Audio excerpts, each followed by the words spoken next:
Hey guys, how's it going? I'm Sydney from PhoneDog.com. Sorry, I'm not too late. I'm a couple of seconds late. I've been having problems with internet and Firefox and all kinds of crap. So anyway, we're here now, and the Galaxy Nexus is also here, finally on Verizon. And it took a while, but I think it's worth it. I think now is kind of like, whatever. We're just excited to have it now. Um, it's kind of interesting because like we had coverage the of the unlocked version of the Galaxy Nexus, and we did unboxing and reviews, and we talked about that during a show like a couple weeks ago, I think.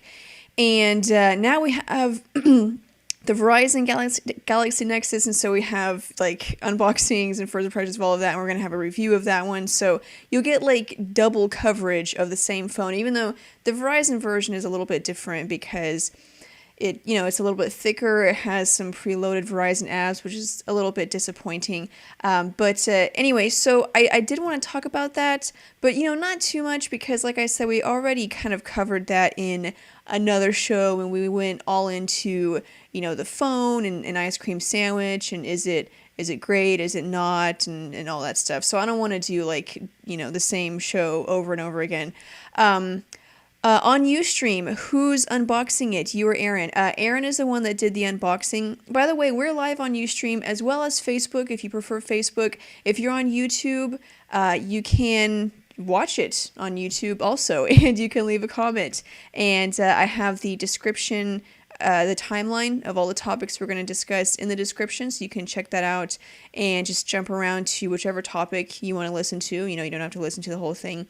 So yeah, Aaron did the unboxing of the Galaxy Nexus, and he also, I believe, he has his first impressions posted as well. No, he has an early review posted, and for the most part, it's an awesome phone. An ice cream sandwich is great, and so you can watch the review of the unlocked version to get like a more in-depth look at ice cream sandwich.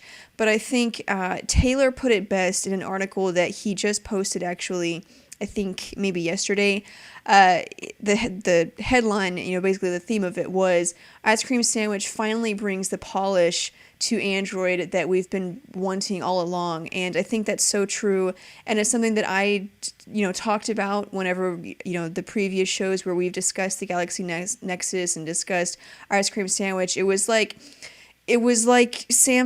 Google really paid attention to every single detail, and it really helped. I think sometimes the details were overlooked for whatever reason. Maybe they didn't think it was important, but it's not just about functionality and features, but it's also like the notification, like the notification system. It's not the fact that you have that, but it's how does it look? Is it pretty? The lines, the shapes, the curves, different things like that.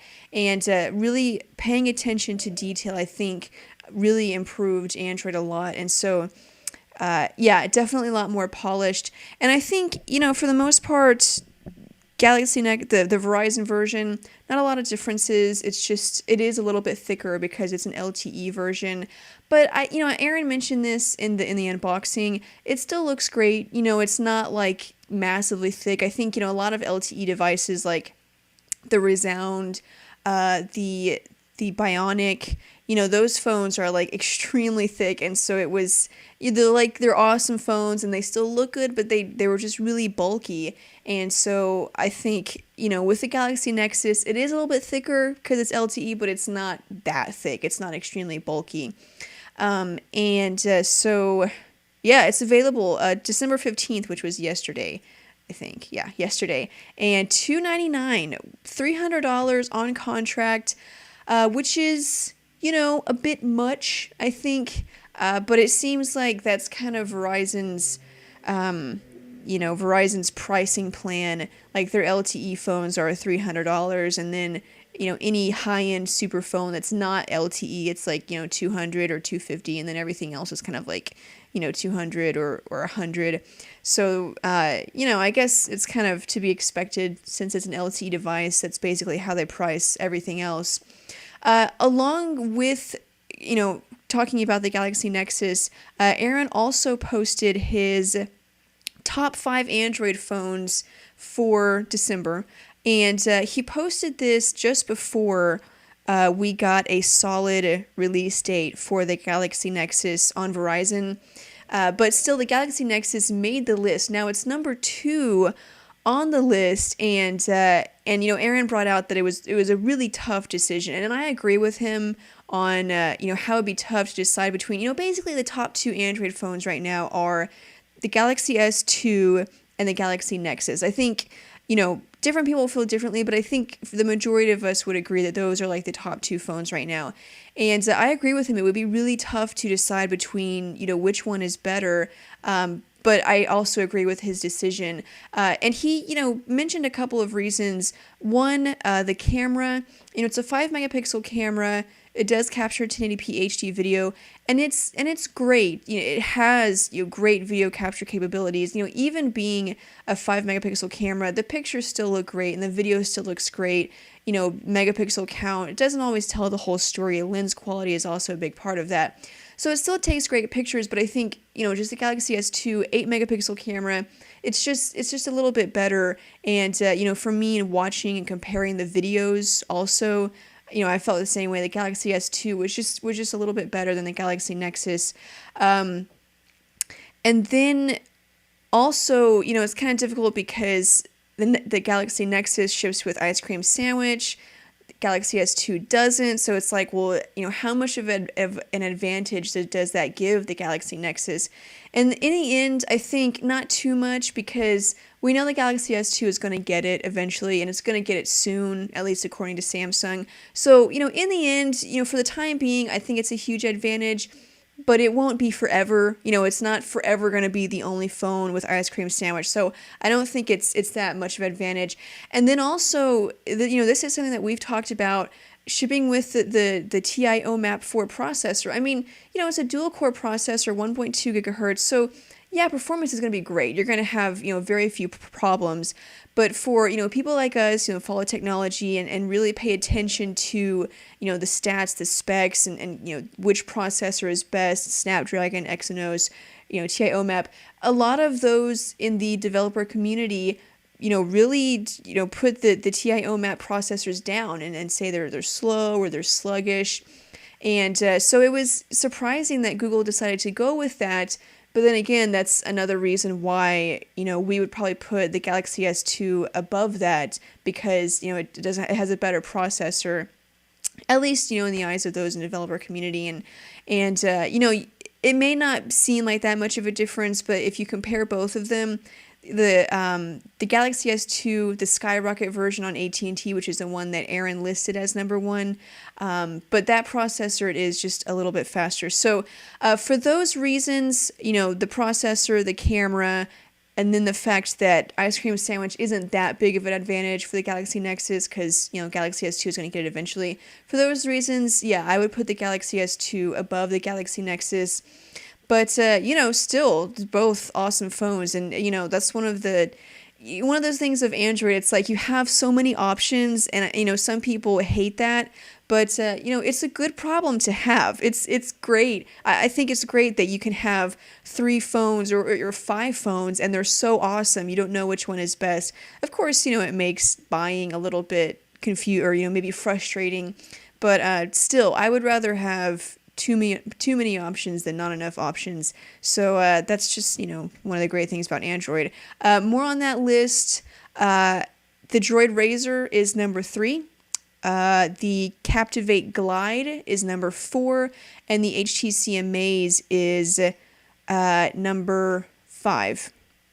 And I know a lot of people were asking about another phone. I can't remember what it was, but people always list, like, why didn't you list this phone, or why didn't you list another phone? And, it's all, like, kind of personal preference, I guess. To a certain extent, you can look at the spec sheet and say, okay, this phone is definitely better because of, whatever, the processor, LTE, larger display, different things like that. But I think, also some of it, too, is just, like, personal preference. For example, if you hate TouchWiz, or if you prefer a stock Android experience, then you're probably going to put the Galaxy Nexus above the Galaxy S2, despite what I say. So, some of it's kind of personal preference, but you can look at his list and he kind of, obviously explains everything. And then of course we have links in that list to the review for each phone. So it kind of helps you if you're trying to decide if you're in the market and you're thinking, which one should I get? We have phones from every carrier except for Sprint. Sprint doesn't have a phone that made the list, but of course the Galaxy S2 is on Sprint, the Epic Touch 4G or Epic 4G Touch. People always get on to me. I say it wrong, and they're like, it's the Epic Touch 4G or whatever it is, Epic 4G Touch. And I'm just like, I don't know if you know like how many phones there are in the world, and I'm supposed to remember the names and specs of all of them, and it's a little bit difficult. I don't know if you know that. So anyway, but there's two from AT&T, one from Verizon, and then one from T-Mobile. So if you're on any carrier, you have awesome options right now. But anyway, that's the Galaxy Nexus finally available. I'm happy. I'm glad it's done. It's over, and I don't have to worry about talking about that anymore. So Ustream, there's two phone dogs. I'm guessing the other one is Taylor. Yeah, it's Taylor. Okay. So yeah, on Ustream, if you're live right now on Ustream and not on YouTube. So there's me, I'm phone dog, but I'm not actually typing anything right now because I'm the one talking. And then I guess phone dog one is Taylor. And we have a moderator, right? We have two moderators. We actually have three moderators if you count the Ustream bot. And but anyway, so next, the NTSB, which is an acronym for National Traffic Safety Board. Did I get that right? Actually, I probably should have written that down, but I didn't. Recommended that there should be a nationwide ban on cell phone use while driving. Basically texting while driving. National Transportation Safety Board. I got it right. I did get it right. Yay. At least I think I did. Recommended there should be a nationwide ban on the use of cell phones while driving. So texting while driving, talking on the phone while driving, browsing the web while driving. Like, people actually do that. And I don't want any of you guys to take this the wrong way. If you do this and I offend you, I'm sorry. Actually, I'm not really sorry because I think it's stupid. Like, seriously, web browsing while you're driving? I mean, dude, tell me where you live so that I don't drive where you are, because that, I think, is the dumbest thing. Not the dumbest thing ever. I've heard some pretty dumb things, but that's close. That's up there as the dumbest thing. I mean, how do you, I don't even want to talk about it. I don't even want to talk about it right now. So the question is, should there be a ban on cell phone use while driving? Taylor wrote an article. I think it was Taylor. I say this every time, but I really should write down who writes these articles. I just read it. I'm just like, that's good. That's a good article. I should talk about that. And then I never give credit where it's due. But anyway, so he wrote, basically asking that question, should all in-car cell phone use be banned? I decided to kind of, get some numbers and to see basically how dangerous is this, because some people will argue that, it's fine, I can do it, I text and drive all the time, and I've never gotten in a wreck. Taylor, it was you. Okay, good. And, they talk about how it's not that bad, it's not that dangerous. And so, I decided to just kind of get the numbers and see what studies, prove. I wrote a piece on it. I don't think it's been published yet, but basically, going through the studies and just to see what the facts are. And it's interesting. I decided to just, to start off, obviously I did a little more research than this, but I decided to start off with just, doing a Google search for texting while driving dangerous. I just searched for that. And I got, obviously millions of results because, Google always brings millions of results for everything. And so, it listed like just dozens and dozens of studies to prove that point that, texting while driving or, using a cell phone while driving is dangerous. But then I did another search for texting while driving not dangerous, just to see, if there were studies that prove that, because obviously, I want to know the facts. And so I did a search for that.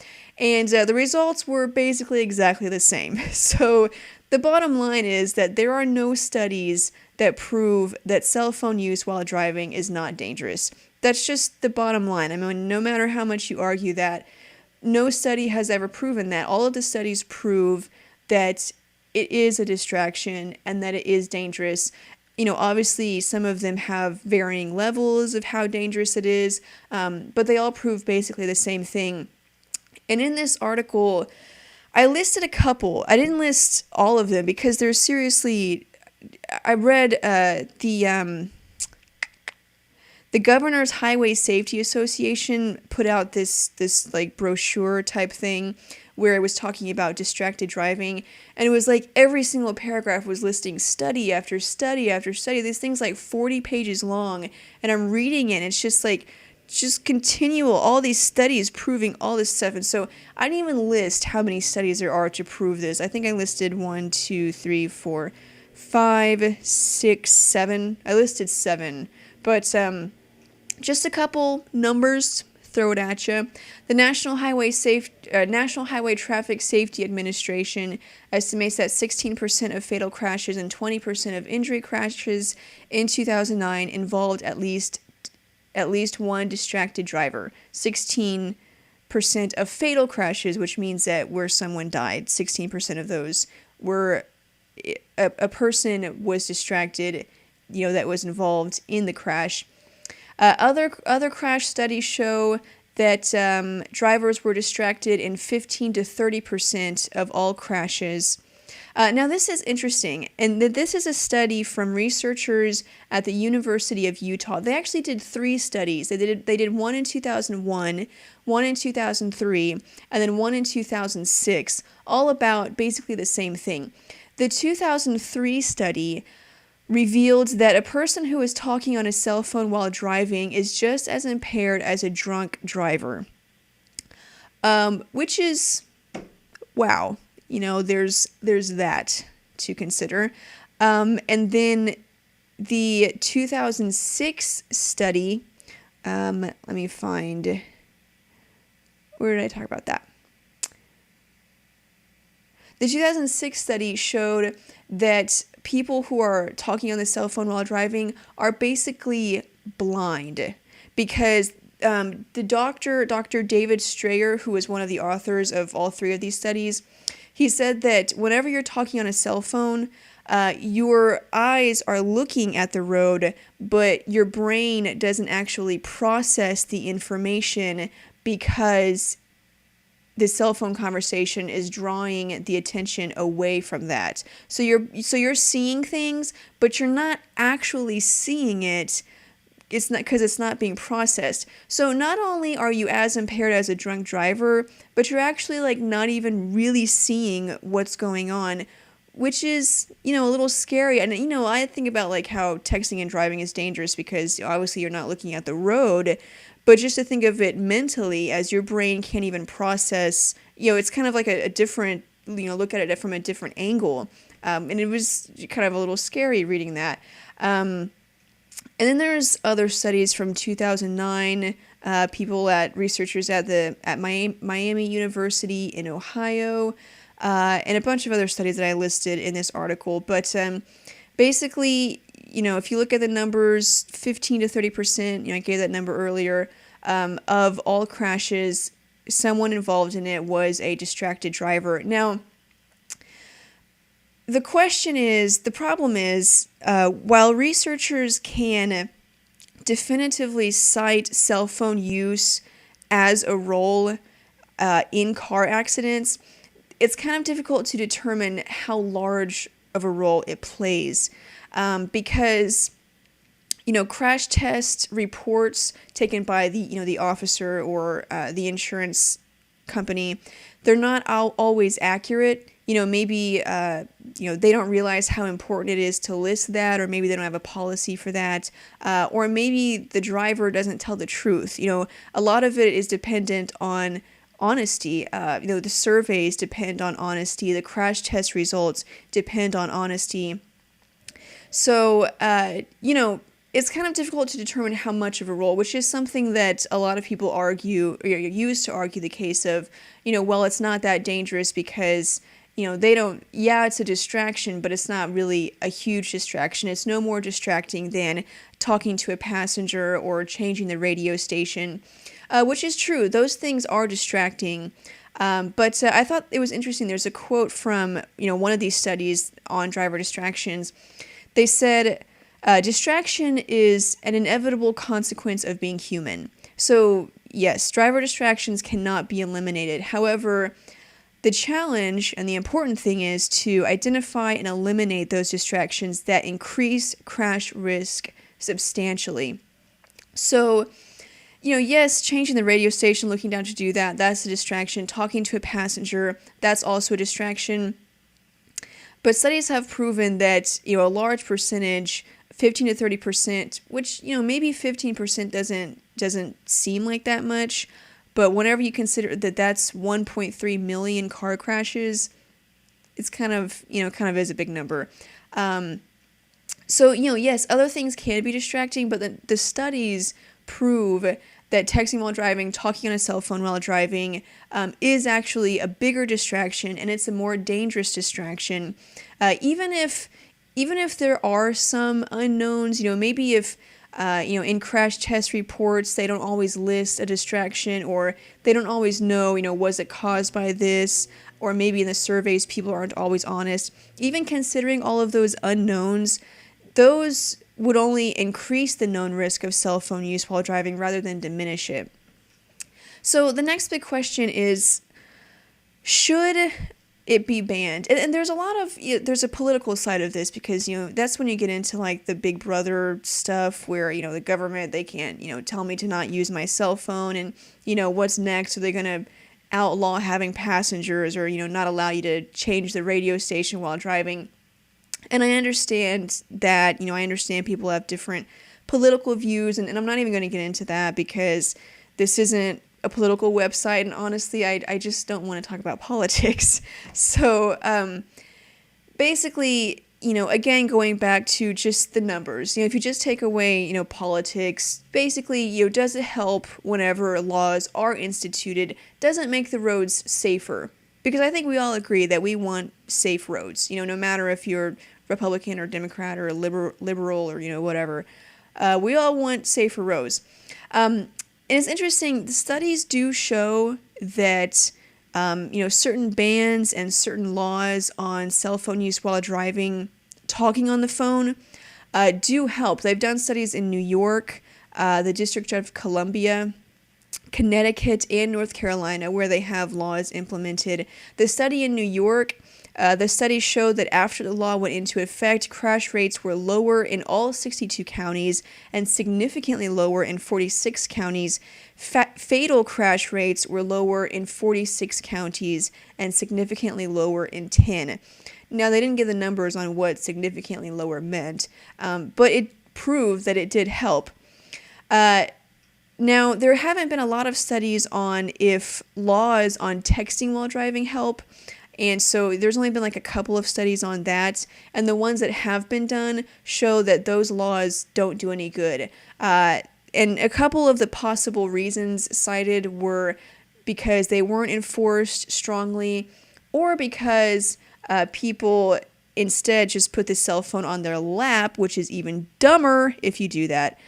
They put the cell phone on their lap so that they don't get caught. So they're continuing to do it either because they don't think it's going to be enforced, or they're just hiding it. And so those studies show that, for those reasons, those laws on texting while driving don't help. However, that's again just proof that if people actually obeyed the law, that it might actually help. Just because, people don't obey the law, so it doesn't help, that's not proof that they should not enact a law. At least that's the way I see it. Also, this is kind of funny and interesting. And again, if you're a teenager, I'm sorry if I offend you. I've been a teenager before. Obviously, we all have.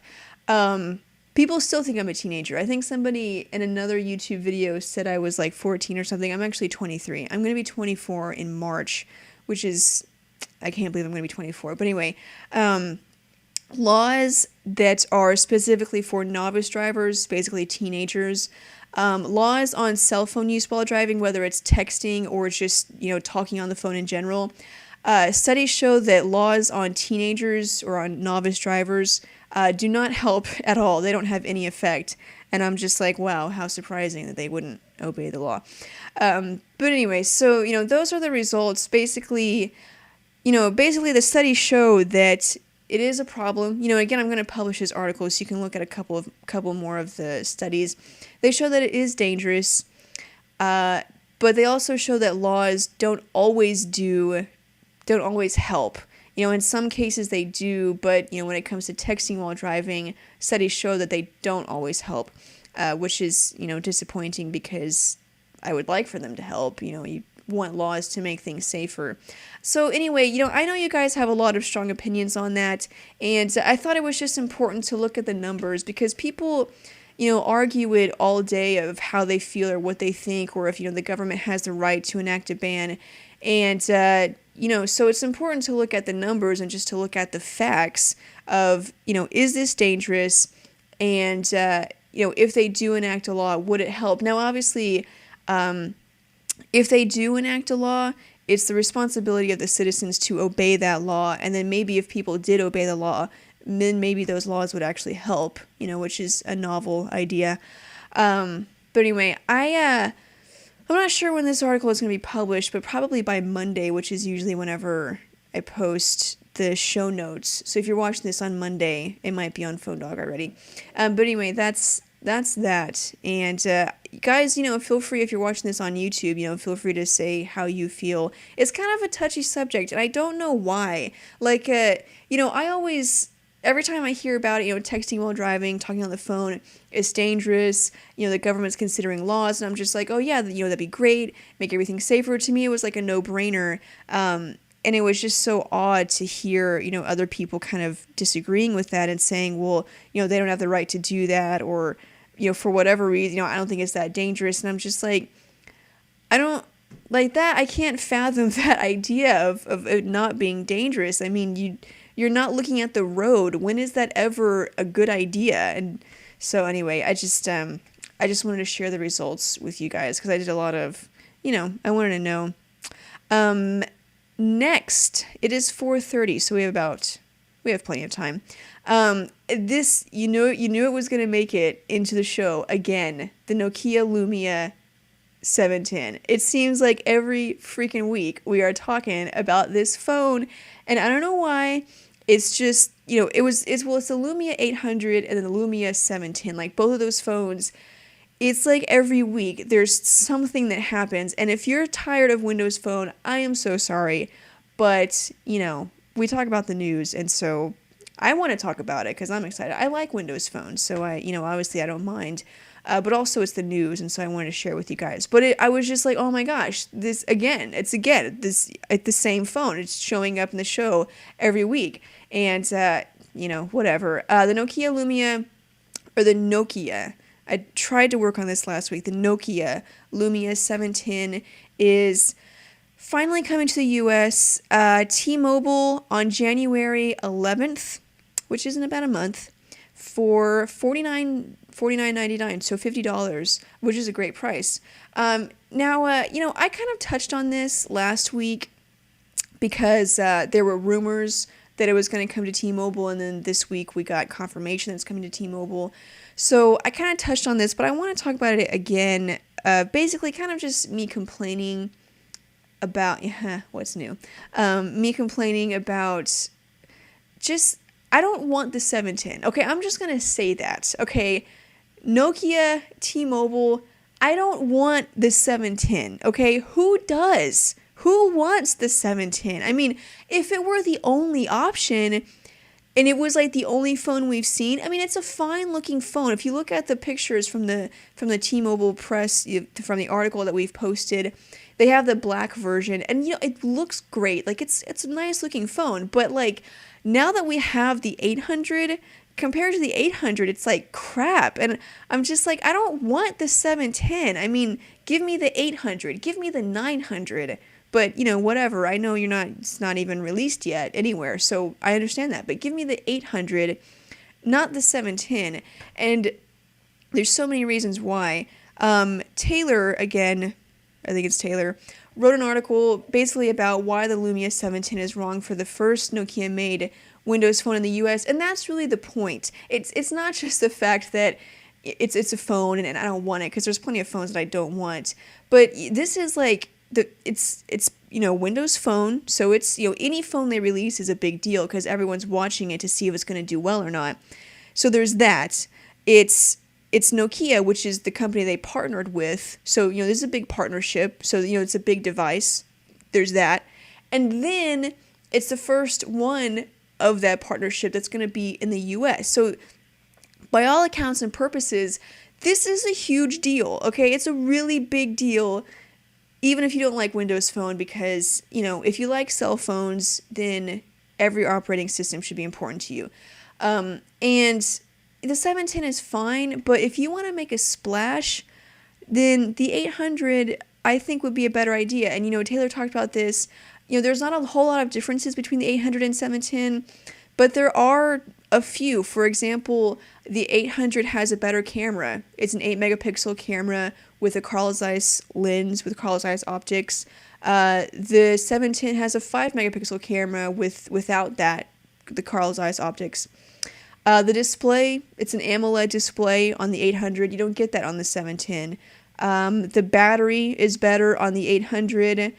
Built-in memory is better on the 800. So there's so many differences, and they seem small, but when you put it all together, I think they're kind of bigger. And then not only that, but just the hardware itself.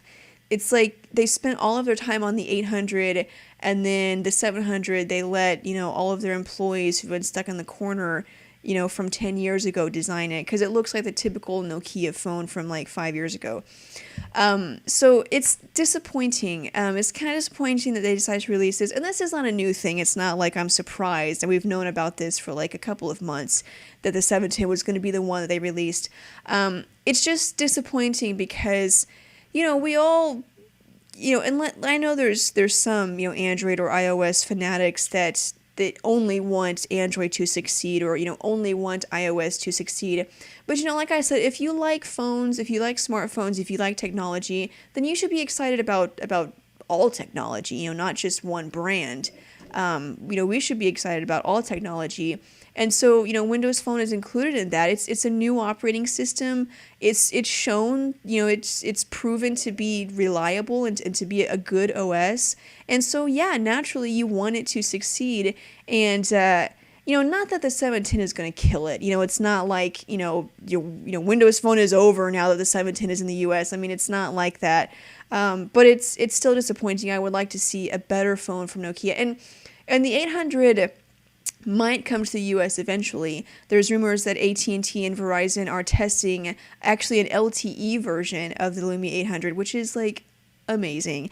If AT&T and Verizon, probably if AT&T, because Verizon is a little more expensive, but if AT&T released an LTE Lumia 800, I would seriously consider switching to AT&T just to get that, because I'm on T-Mobile and I don't want the 710. I don't want that. Why would I want that? It's plastic. I mean, of course the 800 is plastic as well, but it's just better. Okay, it's just better.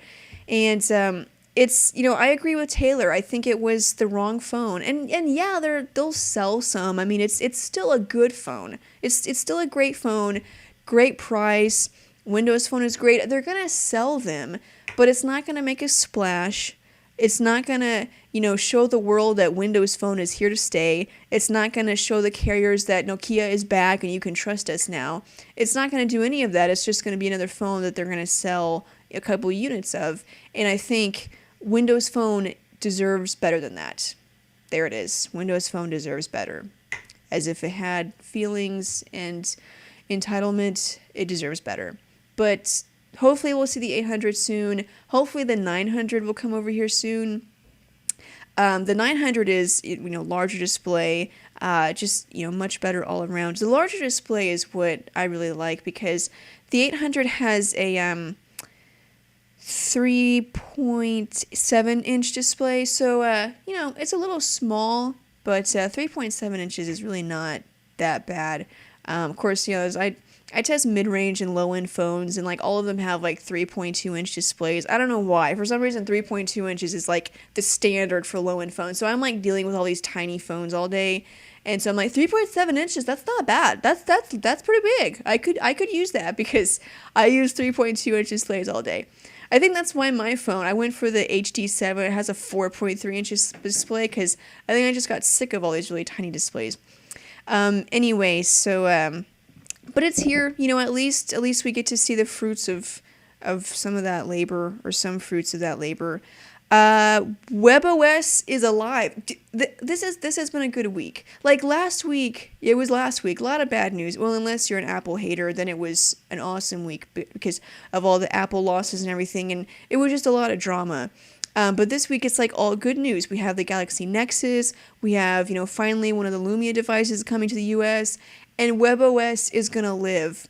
And I don't know. Of course, I don't know how strong it's gonna live, or how much longer it's gonna live. But at least it's not dead.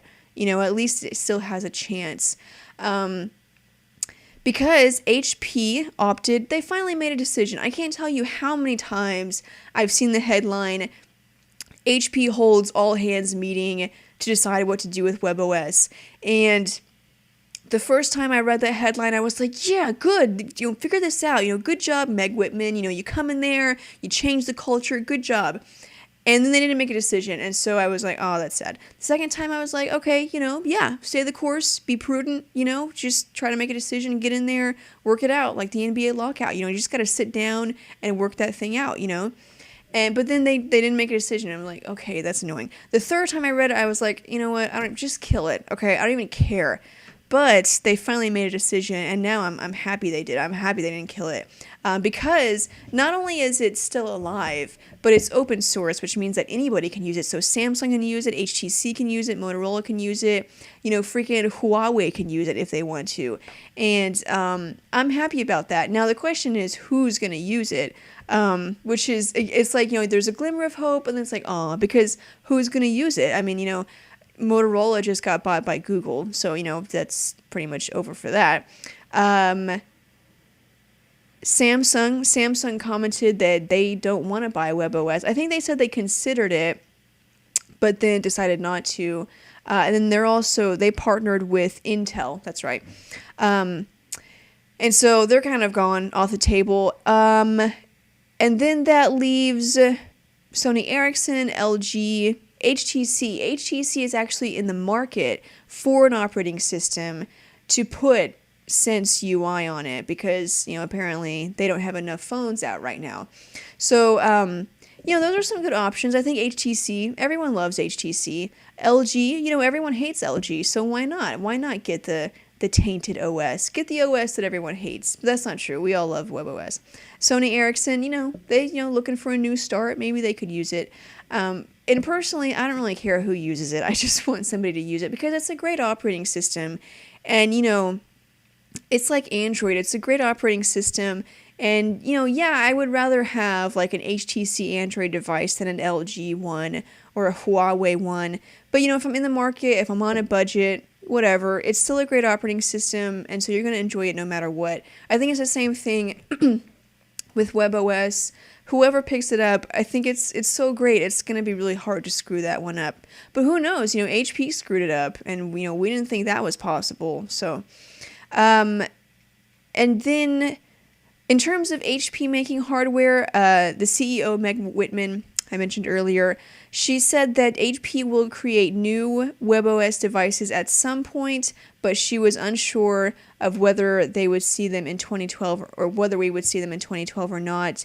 And then when asked about which kinds of products HP would make, Whitman said tablets are a possibility, but she doesn't believe that HP will be in the smartphone business again, which is what we heard all along. I mean, back, when Apotheker was the CEO and they bought webOS or Palm, they said, we didn't buy Palm to get into the smartphone business. And we were like, so, but that Palm makes smartphones, right? So, that would, it would be like, Pizza Hut buying Walmart and in like, or actually that would never happen. Maybe like Walmart buying Pizza Hut and then being like, but we don't really want to sell pizzas.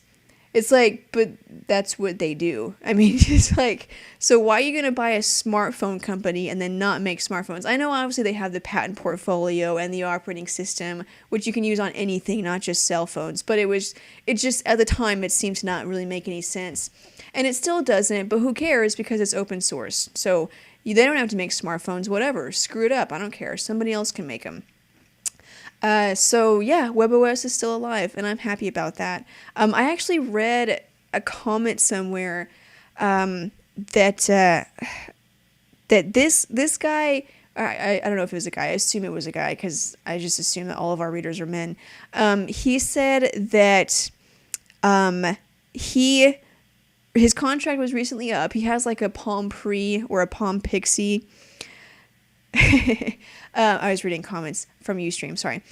He had like a Palm Pre or a Palm Pixie, and his contract was up, and he looked at like all these super phones, Android super phones and the iPhone, and he decided to go back and, stay with the Palm Pre because he liked webOS so much. And I'm just like, wow, that's devotion, because webOS is great. I'll give you that one. And the Palm Pre and the Palm Pixie, I loved the hardware design. But, overall performance, and the Palm Pixie didn't even have Wi-Fi. Like, WTF, no Wi-Fi? That's like the iPhone being announced with no 3G, which was equally as dumb. So, but anyway, he was very devoted to it. So there are webOS lovers, and I love webOS. But anyway, that's pretty much all I wanted to talk about. I had one more headline. What is this? Oh yeah, the Galaxy Note. I want to tell you about this because I have people asking me about this like all the freaking time, and I'm just like, oh my gosh, the Galaxy Note. I had no idea it was that popular. I thought it was great. I've talked about it. I got some hands-on time, and I was like, it's okay. It's not really for me. The form factor is not really for me. So I kind of assumed it would be like the Dell Streak, kind of a good device, and popular in certain pockets, but just not overall, not really popular. But I've had a lot of people ask me about the Galaxy Note. So it has been tipped to hit AT&T next year with LTE connectivity, which is awesome. AT&T, I said LTE. AT&T is working on building out their LTE network. They have 2 devices, I think. Correct me if I'm wrong. They have 2 LTE devices, phones, and so this will be another phone to add to that. And some of the differences, it will not have the home button. So a lot of like international Galaxy devices, they have that physical home button in the center. For some reason, when they come to the US, they take that away. I don't know why. Maybe it's because of Apple, who knows.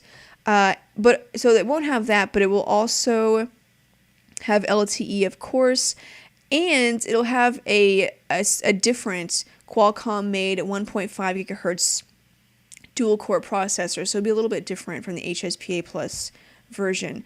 But anyway, that's next year. I don't think we have like a month or a date at all. I'm assuming, first quarter, and I would assume early first quarter, January, February, but that's just my assumption. That's not based on fact at all. But anyway, there you go. So you can stop asking me about it. I just said asking. Okay, asking me about it. Okay. Anyway, so it's 4:43, and we can move on to open Q&A. So, if you have any questions, feel free to ask. I am on Ustream. I'm also on Facebook somewhere. At least I was. There we go, Facebook. Oh, wow, there's actually people on Facebook. That's awesome. So on Facebook, yeah, I can see your questions, and if you're on Ustream, so just ask away.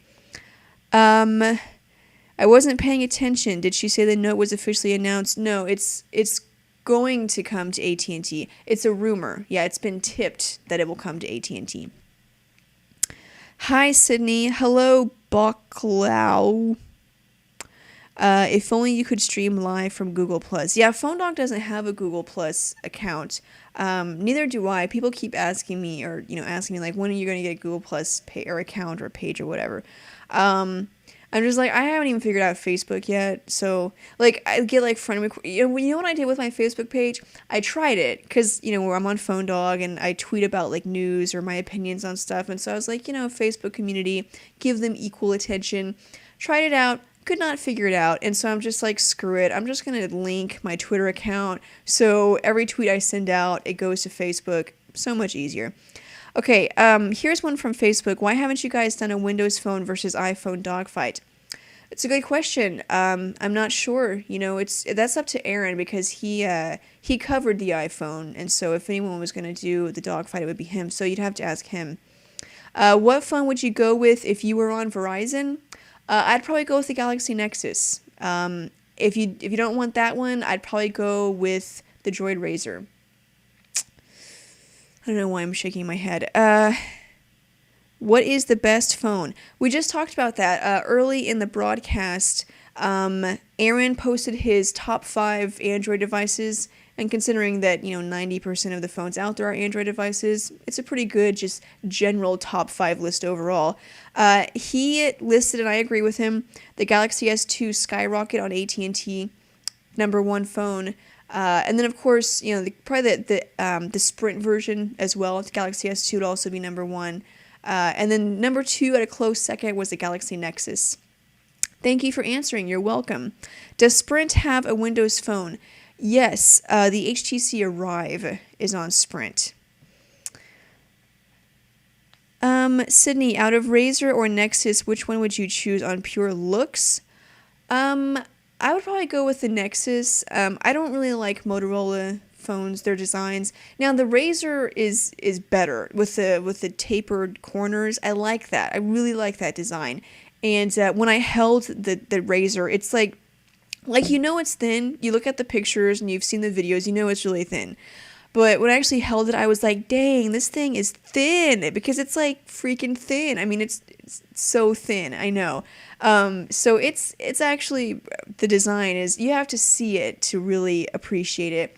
But even considering that, I'd probably still go with the Galaxy Nexus, because I really do just prefer Samsung's hardware. And I know I'm probably like the only person in the world that does, but I really do. I just like their hardware. There's another question from Facebook. There's a lot of people on Facebook. Thank you so much. Okay, you're welcome. That was dumb. Okay. Man, this thing is thin. It's so. Yeah, that's my quote. That's my quotable quote. No, I love Samsung hardware. Okay, so there's 2 of us. Awesome. Sydney, Sydney, what are your options on virtual keys? Example, Nexus. Do you mean like phones? I'm not sure what you mean by that. Do you mean like phones without a physical keyboard, or do you want to learn like a virtual keyboard, besides the stock Android keyboard? I'm not sure what you mean. Motorola design, Samsung specs, Google stock. Yeah. Yeah, if I had, my perfect phone would probably be, HTC has, it would probably, now that I've seen the Nokia 800, it would probably be Nokia, actually, because I actually like Windows Phone better than Android, and I know that makes me an Android hater, but not really, because I don't hate Android. That's just what stupid people think. So I would actually go with Nokia and Windows Phone, which is perfect because now we have Nokia Windows Phone. So mine doesn't even have to be a dream. It's real. They aren't talking about the keyboard. I think they're talking about on-screen buttons on ice cream sandwich. Oh, okay. What do I think of it? What do I think of the on-screen buttons? It's fine. Like, I never really saw it as a big deal. It's, different. I kind of thought it was counterproductive, just to think of that and to implement that.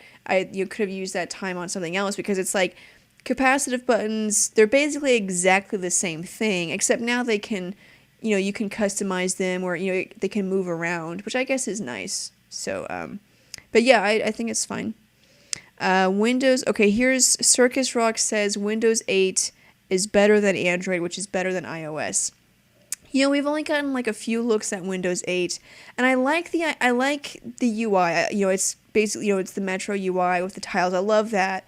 I'm not so sure that I agree with Microsoft's approach to tablets.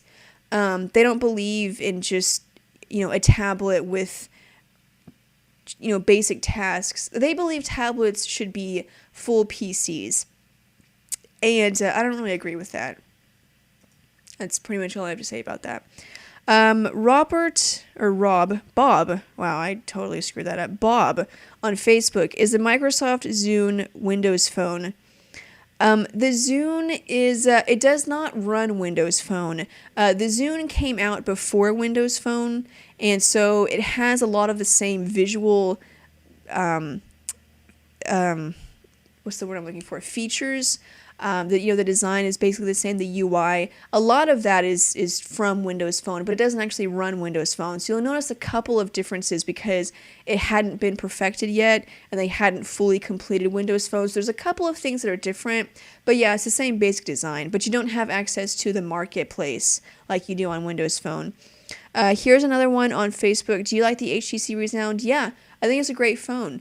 The display, beautiful. Getting the iBeats earbuds with it, I think that's also awesome. Could you see a GSM Galaxy Nexus in the nearish future? I don't want to pay $700 for one on T-Mobile. All I can say is that we better see at least one more version. Like the Nexus, at least the impression that I got, and I'm pretty sure this is the impression that everybody got, the Galaxy Nexus was supposed to be on all 4 major carriers, and Google crapped out on that one because they didn't have the guts to make it happen or whatever. I don't know if it was the guts or the marketing ability or just the smarts or the know-how, but for whatever reason they couldn't do it. But we still expect it. Like even though all 3 Galaxy Nexus phones have only been released on one carrier and then like sort of another carrier, like we're still expecting them to be on all 4 major carriers, and we're always disappointed when they aren't. So I still expect it, but who knows. Okay, back to you, Stream. Sprint will have the Galaxy Nexus soon as their LTE is up and running. Okay. I don't like HTC. The Sense is too RAM draining, thus slowing down performance. Yeah, a lot of people feel that way. When will there be phones with quad-core processors? Probably next year. I mean, we're already seeing tablets with quad-core processors, so definitely next year. Hold on, I have to sneeze. Maybe not. Why is it Google always putting a huge fault in their flagship phones? Like, seriously. Why? I'm not sure. With the Galaxy Nexus, it's, Verizon crap on it. With the Sprint Galaxy S, it was, the camera on the Galaxy S was like, it didn't capture HD video, which I thought was a little bit, I don't know. And just overall, the Galaxy S, I mean, it's a great phone, but it's supposed to be cutting edge. Like, we were expecting, a dual-core processor or something, and it didn't have that, and so it was disappointing. Okay, back to Facebook. What kind of phone do you use for your main phone? I use Windows Phone. I still carry an Android device with me because I still love Android, and there's just some of the stuff that you just can't get with Windows Phone. But I do use Windows Phone primarily. I think I missed another question on Facebook. Yeah. On the Samsung and Apple lawsuits going on around the world, where do you stand on who is right or wrong? Does Apple really have a valid case against Samsung, or is it just Steve Jobs being bitter to competition? Wow, how do you pronounce your name? Dorian? Oh, Dorian. Okay, that's nice. I like that name. Yeah, on Facebook. So about that question, I don't know if you're asking based on this article. I actually wrote an article about that, basically examining the laws, and the patents themselves to see if Apple actually has a case. So that's on Facebook. It was just published last Friday, I believe. Yeah, last Friday, I believe. So you can read that. Where do I stand? On that? I think that in some ways Apple has a case, but in some ways they don't. And honestly, I'm not a patent attorney. I don't know the laws inside and out. And the bottom line is that it's a legal case. And so, my opinion doesn't really matter. I would rather an attorney and a judge settle that because they know the laws and they'll decide if Apple has a case. So I'm really just waiting for that conclusion.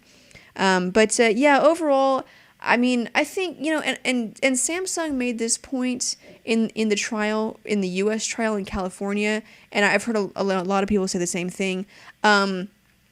Yes, the Galaxy Tab and the iPad look similar. The Galaxy phones and the iPhone look similar. TouchWiz has some elements that do look very similar to the iPhone. And, if you look at Apple's argument, they're absolutely right. There are a lot of features of the UI where it's like a carbon copy. They look exactly the same. However, Samsung made this argument, and I agree. If a person is going to spend that much money on a device, whether it's, $200 or $300 on a phone or, $600-700 on a tablet, they're going to pay attention to details. They're going to notice that there's some similarities, but there's a lot more differences, and they're going to pay attention to that. They're not going to just, see, oh, well, you know what, this looks really that kind of looks like the iPad. Why don't I get that? Because that's obviously from Apple. I mean, they're not going to do that. They're going to look at it, look at the UI, look at the OS, take a more in-depth look at the hardware, the specs, features, different things like that. And that's what's going to play a role. When you're going to pay that much money for something, you're not going to just say, hey, that looks like Apple, I should buy that. I mean, you're not going to do that. You're going to pay attention to details. So I think, Apple is right. There are a lot of similarities, but I don't think it really messes up competition the way that they say it does. So that's how I feel about that. People can talk a lot of crap about Apple and iOS, but it still sells. Oh, well, yeah, that's definitely true. I mean, that's one of the things, like, as much as you hate Apple or whatever, I mean, they're still selling millions of phones, and it's the reality distortion field. It's still there, It's like the Samsung commercial. And I know a lot of people didn't agree with that commercial because it's like, so aren't you trying to get Apple customers and you're basically just calling them stupid? That's kind of a bad marketing idea. And, maybe they were just trying to get back at Apple for all these lawsuits. Maybe they were just pissed off and like, you know what, screw it. Let's just put out this ad and freaking punch him in the gut. But anyway, but it's right, like the girl, they're all like analyzing the fact, and the girl, she's like, why don't you guys just get 4G phones? It's like, I don't get it. They settle for a smaller display, not 4G, all this stuff, but they do it because a lot of it is, like they say, the reality distortion field. Now, don't get me wrong. I mean, the iPhone is, I think it has the best camera on a mobile phone. And I do think iOS is great. I know a lot of people don't, and I personally don't like it, but I think the design and everything, it's very well designed. The hardware, the iPhone 4 is hands down the best looking phone I have ever seen in my life. Just bottom line. So anyway, I'm not saying the iPhone is crap. Anyone that says that, you sound like an idiot when you say that, because it's not. I mean, no operating system on the market is crap. It's just not. Anyway, so I think it's great, but I mean, yeah, it's a lot of it is just that, people will buy it just because it's Apple.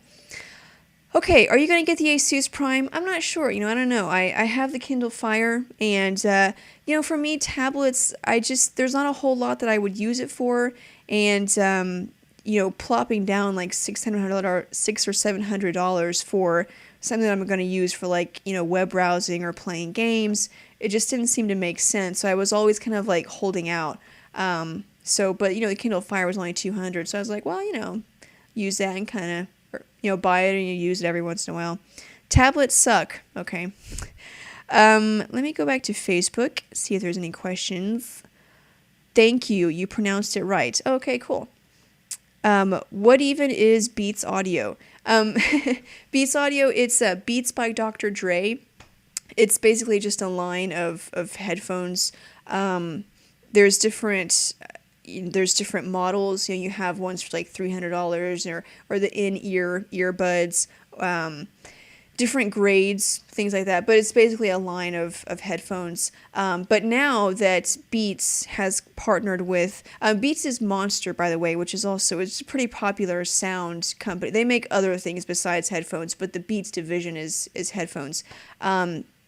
But anyway, now they've partnered with HP and with HTC to actually manufacture Beats technology into the devices. So it's not just the headphones, but there's, the sound chip is better. So it's supposed to make the sound quality even better with the Beats technology.